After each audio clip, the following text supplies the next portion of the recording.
বন্ধুরা, আজ আমি নিয়ে নিয়েছি এক এক কিলো খাসির মাংস, যাকে মাটন বলি। চর্বি দিয়েছে, কিছু পিসগুলো দেখো খুব সুন্দর সুন্দর পিস দিয়েছে। হ্যাঁ, এতে আমি ম্যারিনেট করব, ম্যারিনেট করে 15 মিনিট মতো রাখবো, তাতেই আমার হয়ে যাবে। এবং তোমরাও বলবো যে 15 মিনিটের মধ্যেই রাখবে। এতে আমি প্রথমত 1 টিস্পুন মতো নুন দিলাম, ম্যারিনেট করার জন্য নুনটা সর্বপ্রথমে দিলাম। তার সাথে সাথে আমি দেবো এখানে হলুদ 1 টিস্পুন মতো, হলুদ দিলাম 1 টিস্পুন মতো।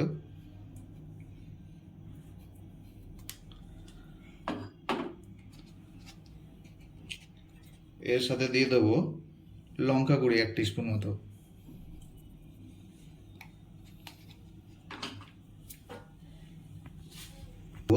একটু মতো তেল।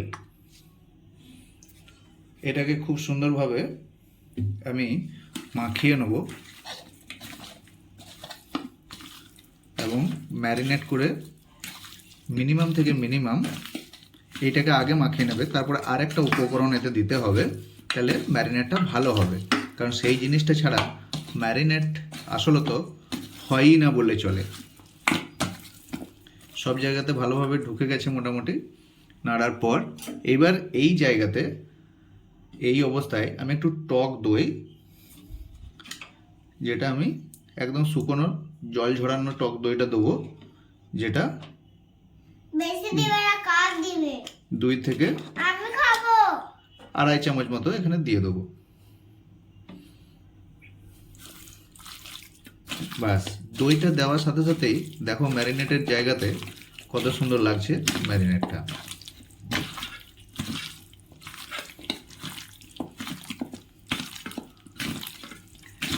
খুব সুন্দরভাবে ম্যারিনেট হয়ে গেছে, দইটা একটা মিষ্টি গন্ধ ছাড়ছে। তোমরাও একটু যদি ক্যামেরার অপোজিট সাইড থেকে বা ভিডিওর অপোজিট সাইড থেকেও দেখো, খুব মিষ্টি গন্ধ তোমরাও কিন্তু পেয়ে যাবে। এইভাবে পুরো করার পর সুন্দরভাবে ম্যারিনেট হয়ে যাবে। এবার আমরা এটাকে ঢাকিয়ে 15 মিনিট মতো ঢেকে রেখে দেবো। তা করতে আমি অন্য কাজগুলো করে নেব। এবার আমি মশলার জন্য কিছু রসুন নিয়ে নিয়েছি, কিছু আদা নিয়ে নিয়েছি, কিছু লঙ্কা নিয়েছি, এবং সাথে একটা টমেটো। এই টমেটোটাও এর সবার একসাথে এটাকে একটা পিউরি বানিয়ে নেব। এইগুলো সব মিক্সির মধ্যে এক এক করে আমি মিক্সিতে দিয়ে দেবো।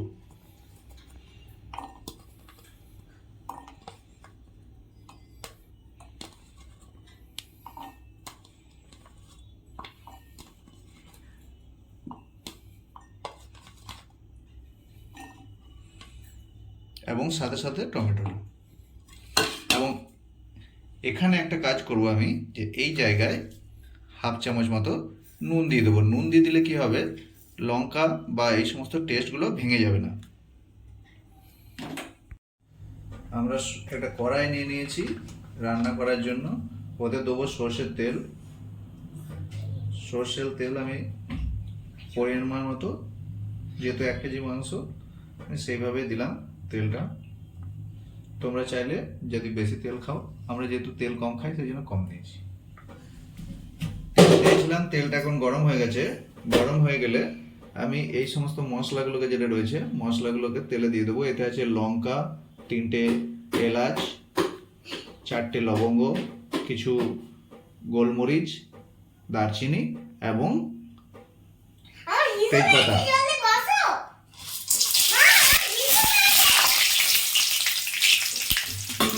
1 সেকেন্ড তেলে দেওয়ার সাথে সাথেই আমি, যাতে করে জ্বলে না যায়, পুড়ে না যায়, সেখানে পেঁয়াজগুলো দিয়ে দেবো। পেঁয়াজ এখানে রেখেছিলাম, সেখানে পেঁয়াজগুলোকে আমি এক এক করে দিয়ে দেবো।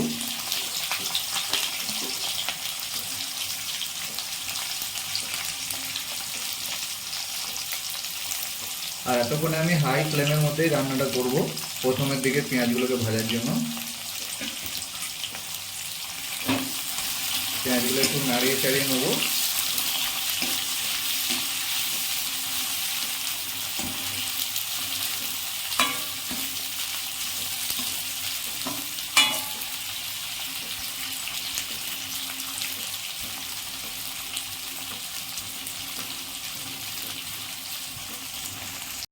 পেঁয়াজটা যাতে ভালোভাবে গলে যায় সেই কারণের জন্য আমি এখানে 1 চামচ মতো 1 টিস্পুন মতো নুন দিয়ে দেবো।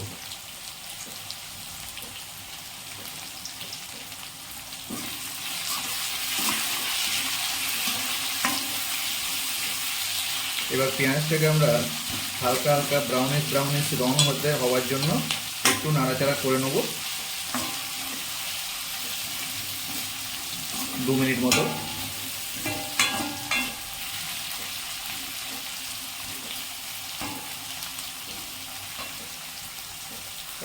পেঁয়াজগুলো এখন ব্রাউনিশ হয়ে গেছে।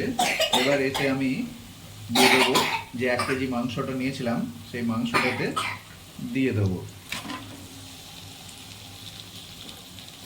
মাংসটা দিয়ে দেওয়ার পর এটাকে একটু নাড়িয়ে নেবো, মিক্স করে দেবো যাতে করে এটা একটু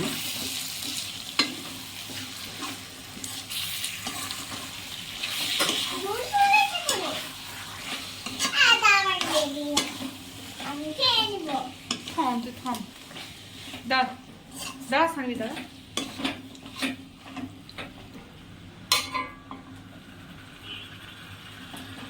হয় দাও।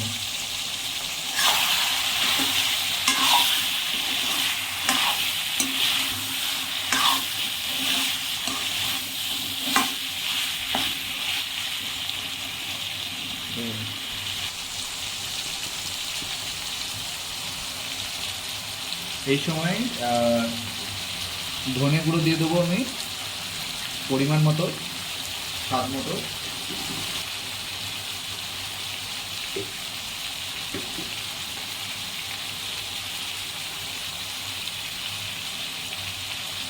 জিরে গুঁড়ো দিয়ে দেবো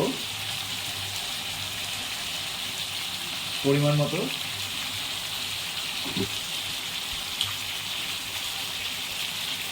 হলুদ দিয়ে দেবো 1 টিস্পুন,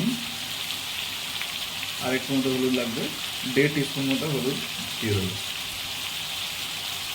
লঙ্কা গুঁড়ো দিয়ে দেবো 2 টিস্পুন মতো।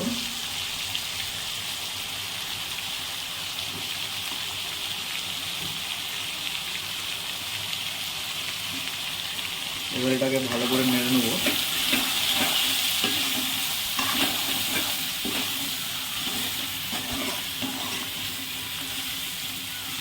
যাতে করে মশলাগুলো জ্বলে না যায় সেই জন্য যেখানে মাটনটা ম্যারিনেট করেছিলাম তারই অল্প জল দিয়ে দেবো।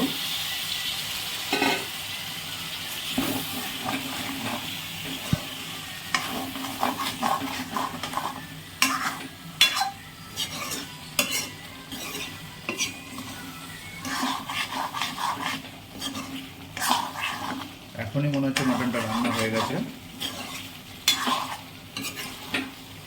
কি সুন্দর রং এসছে দেখো বন্ধুরা। 1 চামচ মতো দেশি ঘি দিয়ে দেবো। আমাদের এটা গরুর দুধের থেকে আমার মা ঘি তৈরি করেছে বাড়িতেই, সেই ঘি 1 চামচ মতো দিয়ে দেবো।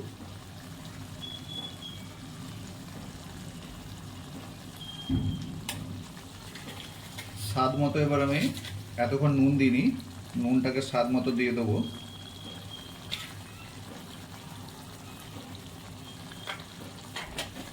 তোমাদের যেরকম যেরকম খেতে ভালোবাসো সেরকম খেয়ে নিও।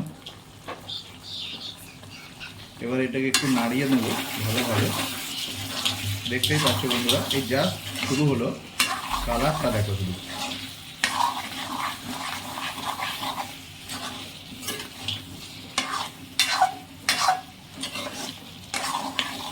দেশি ঘিয়ের একটা সুস্বাদু একটা সেন্ট আসছে, যেটা শুধুমাত্র দেশি ঘিতেই পাওয়া যায়।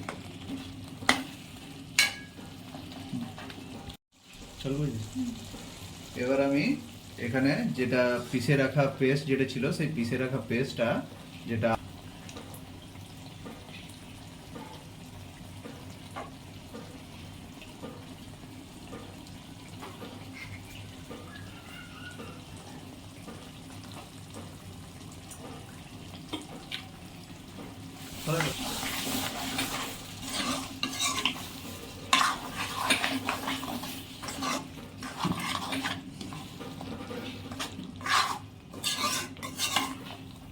টেস্ট করে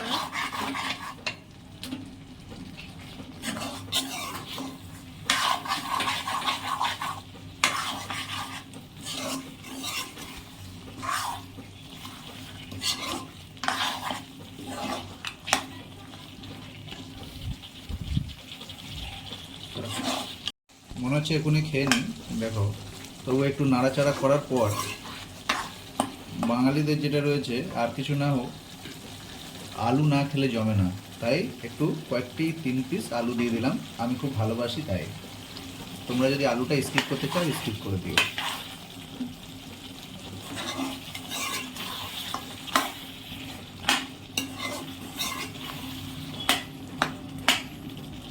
এবার এটাকে 5 মিনিট এইভাবে হওয়ার পর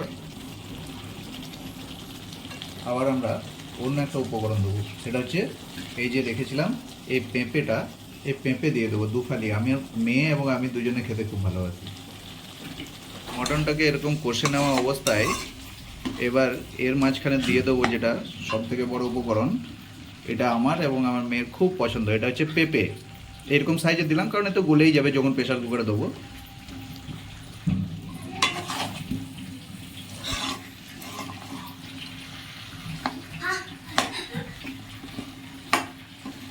এটাকেও কষে নেবো মিনিট 2-এক, তারপরে আমরা প্রেসার কুকারে দিয়ে দেবো। একটু জল নিয়ে নেবো এর সাথে, কারণ এটা হতে হতে এর মধ্যে একটু যেটা আমার আগে থেকে যখন কষেছিলাম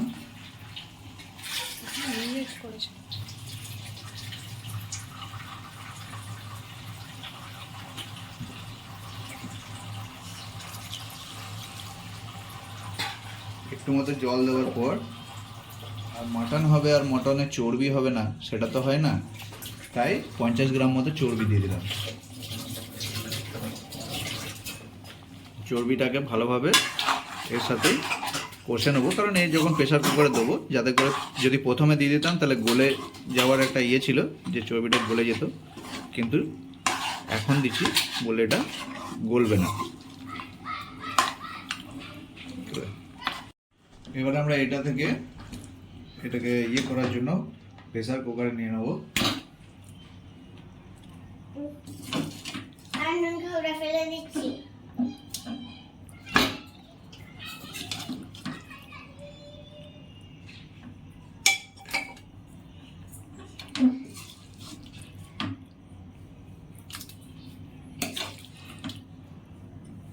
বাস ওইটুকু দেখা যায়। এর মধ্যে দিয়ে এটাকে অল্প নাড়িয়ে নেবো। নাড়িয়ে নেওয়ার পর এবার আমি গরম করতে দেওয়া জল, আমি যেটা ওই যখন কড়াইটা ধুয়েছিলাম কড়াইয়ের মধ্যে যে জলটা ছিল সেই জলটা এখানে দিয়ে দেবো। পাশেই আমি গরম করতে দিয়েছিলাম জলটা, তো জলটা এখানে দিয়ে দিলাম।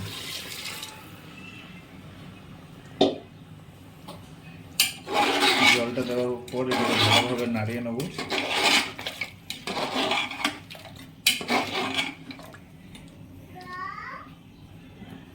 এবার হাই ফ্লেমে দিয়ে দেবো কিছুক্ষণ। দেওয়ার পর এখানে এর মধ্যে দিয়ে দেবো আমি হালকা মতো পরিমাণ গরম মশলা। তোমরা এটা স্কিপও করতে পারো, আমার যেহেতু গরম মশলা একটু ভালো লাগে তাই একটু মতো গরম মশলা দিয়ে দিলাম। আর সাথে সাথে দিয়ে দেবো সানরাইজের মিট মশলা।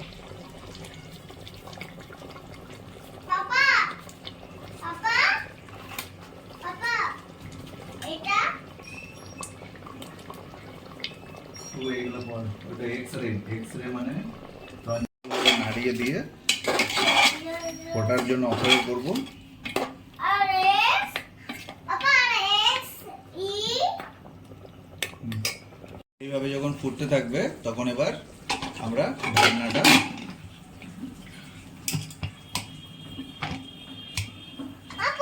ঢাকনাটা লাগিয়ে দেওয়ার পর এটা একবার টেস্ট করবো যেটা ঠিক হচ্ছে কিনা। হ্যাঁ হচ্ছে। এবার ওর কাছে নিয়ে যাবে, গরম হয়ে যাবে, আমার হাতটা পুড়ে যাবে। মুখে দে। সো ইয়াম্মি, দারুণ হয়েছে।